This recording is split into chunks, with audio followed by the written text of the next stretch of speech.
Lakshmanyapa and Gamini Tilakasiri replaced Dallas and Bandula as SLFP organizers. Puruta Nadung take a cost අන්නේවාගේ හොඳ ගස් තියෙන්න ඕන. දැන් ඒව කපලා ලන්සි පැපොල් දානවා. මේගොල්ලෝ සේරම පටන් ගත්තේ ඌතාණ්ඩියාගේ නාගනගතෙන් වැවට බැස්සොත් වැවේ ඉන්න මාළු ටික සේරම නාගලෝකට යනවා. The Ministry of International Trade inks controversial agreement with US firm. MP Namal Rajapaksa released on bail under strict conditions. Good evening and welcome to Primetime News. I'm Sandru Ferdinando. And I'm Jitendra Gunasena. Let's now take a look at the stories in detail.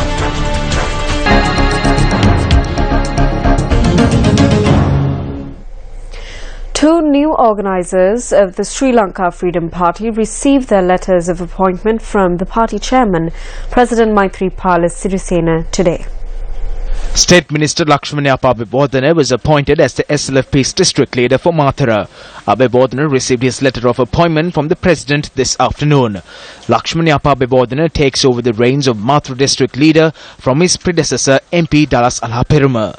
Meanwhile, Western Province Minister Gamini Tilakasiri was appointed as the new electorate organizer for Homagama of the Sri Lanka Freedom Party. The post was previously held by Parliamentarian Bandula Gunawardena. Welcome back to the news. Prior to being appointed as an organizer today, Gamini Tilakasiri participated at a media briefing.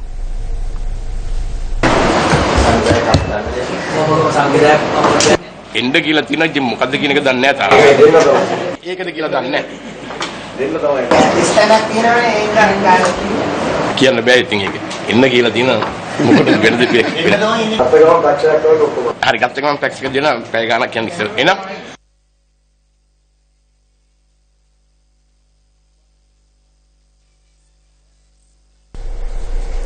Former President Mahinda Rajapaksa addressed the convention of the All-Island Samurthi Development and Agricultural Research Production Assistant Officers Society today. If SWRD Bandaranaike was issued the same threats against the right to form a new political party, could you imagine how the party would be? What if D.S. Senanaike warned him, saying that if he broke away from the party and formed a new one, the repercussions would be severe? Would the party have been formed then? Well, parties are formed in this way and no one can stop it. I'm not suggesting that I will form a party. I did not say that. But a person should have the freedom to make decisions in the country. Can a person do that in fear after being threatened? It would be different if it was said in a friendly tone. All people feel the same way, don't they? Speaking at a media briefing today, JVP leader Andra Kumara Dissanayake commented on the joint opposition. We don't see anything special because those are not the problems faced by the people. The topic now is whether they will go to the party convention. They will drag it out for about 2 months. Next, they will bring up another topic, that of organizers being removed and new ones being appointed. Organizers being appointed and attendance of conventions, it's their issues. But the real problem lies with the intention to make this a national problem. Everyone has been forced to watch this drama. That is what has happened. Changes in key positions in the SLFP continue to elicit responses in the political arena today. A jungle must have strong trees like jack, teak and satinwood. They are cutting down these trees and planting male papaya trees instead. Is there any point to the male papaya trees? They flower but do not bear fruit. Will anyone be in favor of cutting down the mighty teak and satinwood trees? The same applies to the sacking of organizers in the party. In 2009, 17 new organizers were appointed, all 17 persons who had crossed over from the UNP. 17 SLFPers were sacked as organizers and replaced by the UNPers. I was one of them, so we know this pain. No matter how much we were neglected and deprived of positions, we stuck with the SLFP. Why can't these persons do the same today? It is very clear that they are appointing persons accused of corruption, fraud and murder who are not popular with the people because they do not intend to make the party victorious. I see this as a contract that has been accepted to make the UNP victorious at the next election. ඊළඟ මැතිවරණයේදී එක්සත් ජාතික පක්ෂය දිනවන්න ගත්ත කොන්ත්‍රාත් එකක් හැටියට තමයි මම දකින්නේ. එක්සත් ජාතික පක්ෂය අය අරගෙන Justice is now being served to the party seniors and the party faithful, who stuck with the party even when they were deprived of their positions and UN peers were appointed as organizers. Their positions as organizers have been granted once again.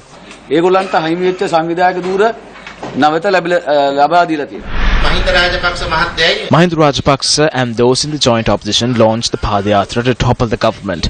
But what was the auspicious time they selected for this endeavour? It was the time of the serpent. It is said that if you enter a lake during the time of the serpent, all the fish in the lake will enter the realm of the serpent. Similarly, Geeta's mind was muddled when she embarked on the Padayatra. Lakhs and crores were muddled up in her mind.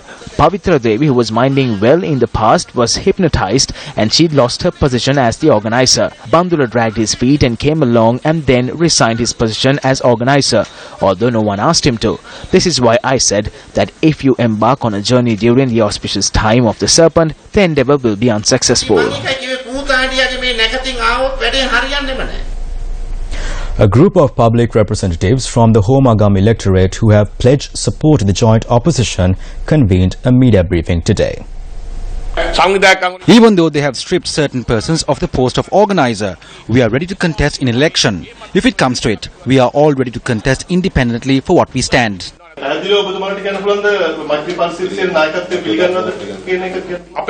view of the people of the country is clear. It is the people who elected us, so we are with the opinion of the rural community. We will speak about that in the future and see what happens.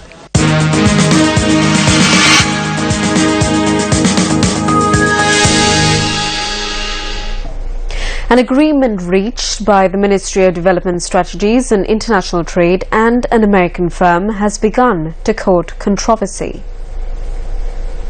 American firms Sandler, Travis and Rosenberg, also known as ST&R, based in Washington, D.C., signed an 18-month agreement with the Ministry of Development Strategies and Internal Trade on the 29th of July.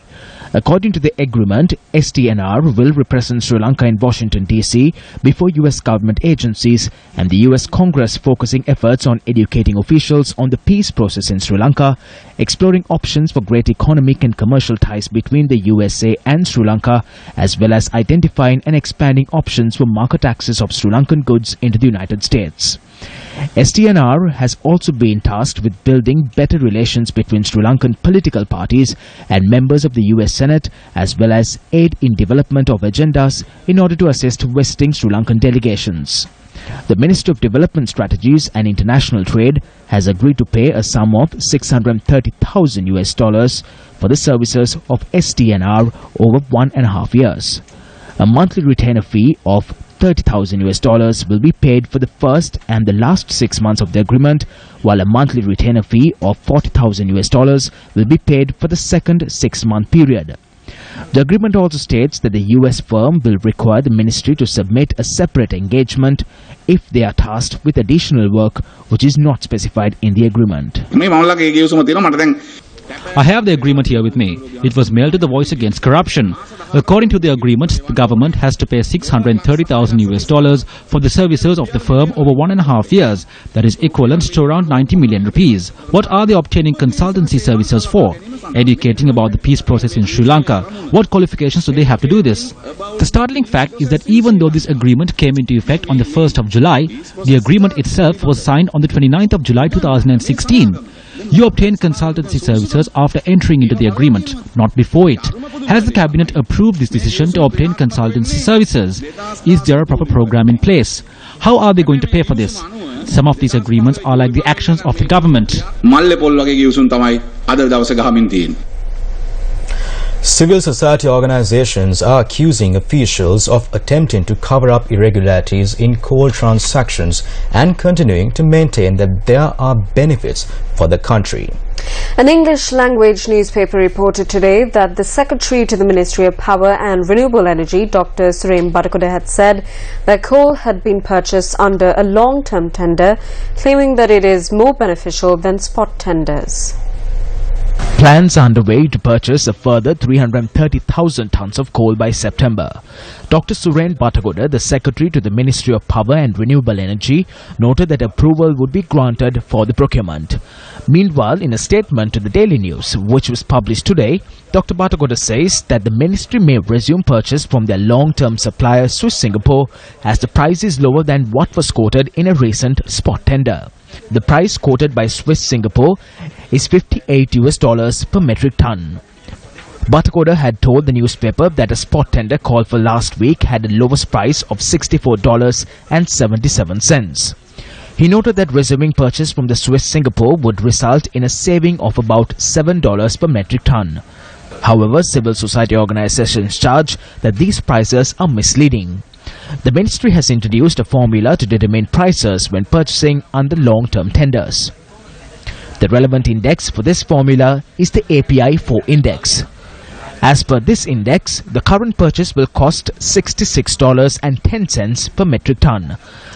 The $58 price quoted here is the price agreed to with the supplier at the moment of signing the tender.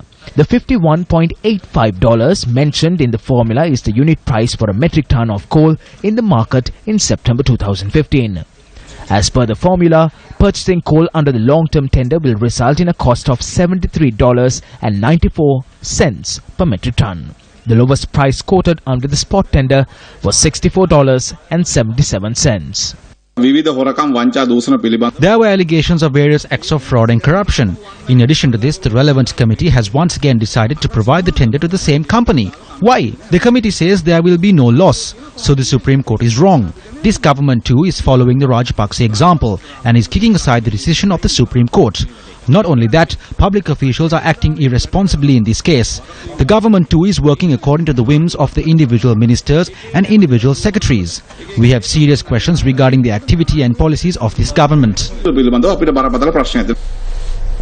The recently tabled report of the Parliamentary Committee on Public Enterprises, or COPE, has revealed that the Ceylon Electricity Board incurs a true cost of 4 rupees to generate a unit of electricity. In its observations, the committee has concluded that the public are forced to pay a high amount for electricity due to the actions of the CEB. COPE has identified debt, purchasing electricity from the private sector at a high price, excessive administrative costs and the arbitrary actions of companies under the CEB as causes for the high unit cost of electricity. According to the COPE report, the CEB's outstanding debt as of October 2015 amounted to 44,381 million rupees. The CEB owes a total of 13,570 million rupees to the Ceylon Petroleum Corporation and independent electricity suppliers.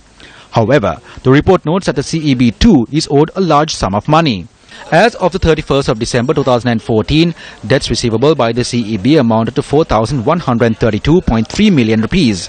Both public and private sector institutions are indebted to the CEB. Revelations in the COPE report highlight the fact that in 2014, the CEB incurred an expenditure of 80,519 million rupees to purchase electricity from the private sector. In 2015, a total of 38,694 million rupees was spent for this purpose. COPE observed that electricity was purchased from the private sector at a cost of between 35 and 40 rupees per unit. Furthermore, the committee notes that expenditure had increased further as a result of the recruitment of 333 employees in violation of public enterprise circulars and through recruitment of employees from manpower agencies going beyond the approved cadre. A total sum of 849 million rupees has been spent on various allowances for employees which had been granted without the approval of the Cabinet or the Treasury. COPE also highlights irregularities which occurred in the appointments of the Board of Directors of 20 companies falling under the CEB. Highlighting an example, the committee notes that the chairman of the CEB is also a member of the board of 6 companies under the CEB. COPE observes that adopting several positions with regard to the same issues has also contributed to the losses incurred by the CEB. The COPE report adds that the problem has been exacerbated as a result of the CEB, the subject ministry and the Treasury not being represented at board meetings in these companies and the unwillingness of the CEB to be accountable for the activities of these companies. Speaking at an event today to lay the foundation stone for a housing project in the Gonnoru area in Hammantara under the Udagammana program, Minister of Housing and Construction Sajid Premadasa expressed the following views. දැන් අලුත් දේශපාලන බලවේගයක් ගොඩනගලා එතුමා ප්‍රමුඛ එක්තරා කණ්ඩායමක්. He is forming a new political movement and is going around the country with a small group of people saying that he will cause a resurgence in the nationalist political ideologies. It is quite a nice word. So Ali Baba and his group of thieves led by the former president are going around the country and are saying they would cause a resurgence in the current political arena. What is this resurgence? It is to swindle money once again, rob the treasury and distribute the money allocated to construct houses for the public among the royal family, isn't it?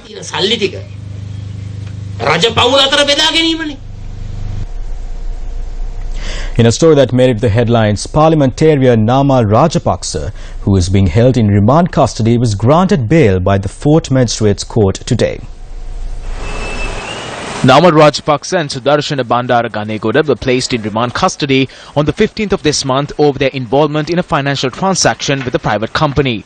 Court ordered today that MP Namal Rajapaksa be released on bail, which was set at 100,000 rupees and 4 sureties of 1 million rupees each. The bail conditions state that the suspects must report to the FCID on the first and last Sundays of every month and that they must refrain from obstructing the investigation and witnesses. The case is to be heard again on the 1st of September.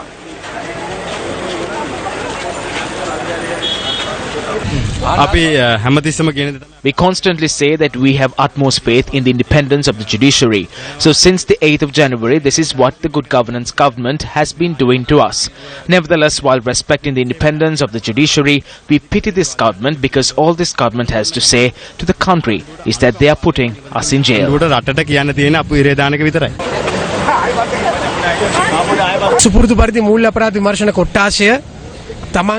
This has become habitual. The Financial Crimes Investigation Division has shown shortcomings in its investigation, and the respected court has stated that they have as yet failed to record a statement from the individual known as Al-Zaman.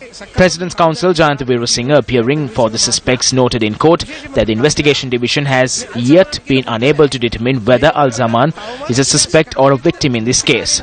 The President's Counsel clearly highlighted that continuing to hold the suspects in remand custody over the failings of the police is a violation of their fundamental rights. Numerous projects are already underway across the country under the Newsfirst Come at the 100-Day initiative. Let's take a look at a handful of these projects which will be declared open and vested in the people in the near future.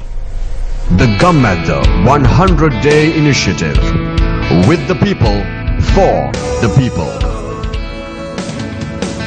Reconstruction of the Chinagabena Canal, which irrigated 190 acres of paddy fields in the Kattua village in Malimbada Matara, has concluded. The waterway will be declared open tomorrow.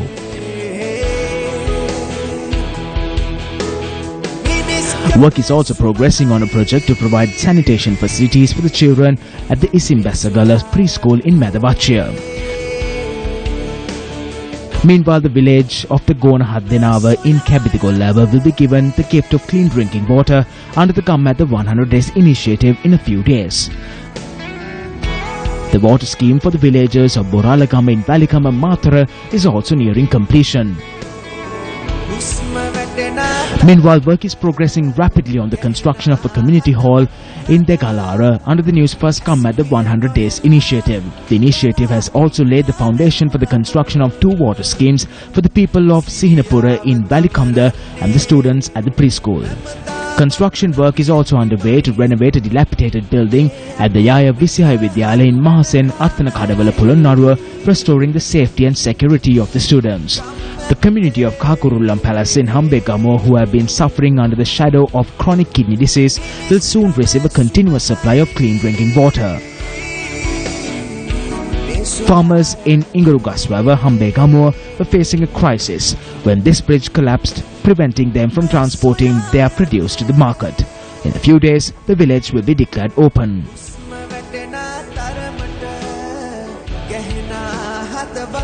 Construction of the water scheme in Ruwanpura-Hatton has also reached the final phase.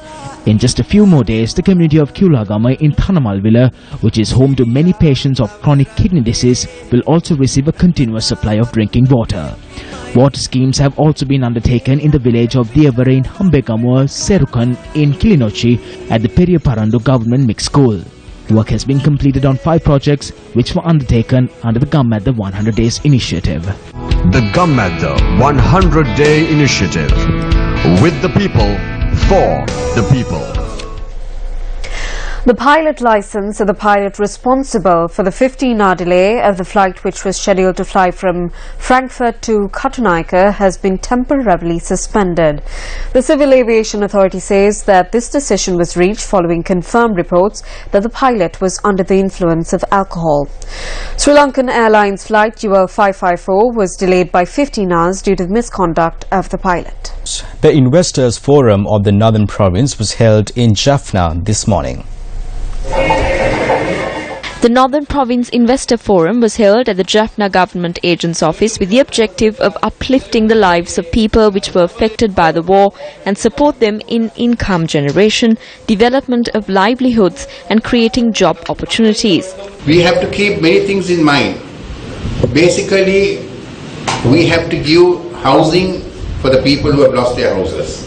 Secondly, we have to give them a livelihood. Just building a house alone is not going to suffice. So these are the certain factors that we have to consider. We have to see that this investment of that nature comes into this country. This year, the Finance Ministry has given me 14,000 million rupees for the development of the Northern Province. Of course, there is a lot to be done, and we have only just completed 1 year. So there is another 4 years ahead of us. Opportunities to invest is immense in Northern Province. So, I firmly believe a better coordination with all relevant institutions and investors has become very, very important. I have seen investors have been disgusted and frustrated because of unduly delay of getting approvals. So, with the blessings of President, Prime Minister and political leaders, we have opened one-stop shop at Kacheri to facilitate the investors. The recurrent expenditure in the government budget was more than government revenue. Now think of your own household. If you were borrowing every year to meet your current expenditure, clearly that's not sustainable. We were able to do so because of this foreign aid that we got every year on a very concessional basis. Sri Lanka is no longer eligible for that. So we now need to change. So the kind of toxic combination we have had for 50, 60 years of very populist politics on the one hand and a deeply entrenched entitlement culture on the other hand amongst our people cannot be sustained. So that is a big change that has to take place. We now need a laser-like focus on things like productivity and competitiveness. Sri Lanka will receive the Malaria Eradication Certificate from the World Health Organization in the beginning of September. This was revealed at the editor's briefing on the 69th session of the World Health Organization Regional Committee for Southeast Asia, which was held in Colombo today. Sri Lanka will be hosting the WHO Regional Committee from the 5th to the 9th of September 2016. Ministers of Health from the 11 member states of the WHO Southeast Asia region and delegates will attend the meeting to review the regional progress and developments in the health sector and set priorities for the health agenda for the coming years. Tobacco initiative, no tobacco initiative, what we have taken, 80% pictorial warning, and we are going to go for plain packages. Already cabinet paper is prepared, which is going to be submitted by the Honourable Minister next week to the Cabinet, so that the cigarette packet, which has 80% coverage for the warning, pictorial warning, plus the rest of the 20% is plain. We call it plain packaging, and only Australia has done it. We are going to be the second country if we do it quickly. And our surveillance system is very robust and strong, so we are going to get the Malaria Eradication certification by WHO in September, probably between 5th and 9th. That's another highlight. With Rio, Brazil wrapping up Olympic 2016 after featuring some of the most interesting thrills and spills the sports world has ever seen, Tokyo, Japan gears up for Olympic 2020. We would like to leave you tonight with some of the most defining moments of the closing ceremony of the Rio Games 2016.